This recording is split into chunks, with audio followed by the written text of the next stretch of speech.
Hello and welcome back to app tutorial.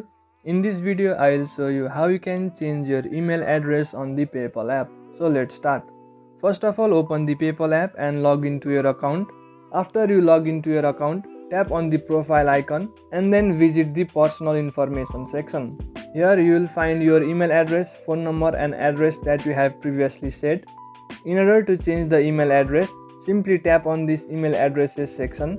Then after, you can either add a new email address or you can change your primary email address. In order to change your primary email address, tap on primary, then tap on change. Tap on continue. Now enter the new email address that you want to add. After you enter the email address, tap on add and then it will change your email address on the PayPal account. Well, that's how you can change your email address on the PayPal app. I hope you found this video helpful. Make sure to leave a like to show some support and subscribe to the channel for further videos.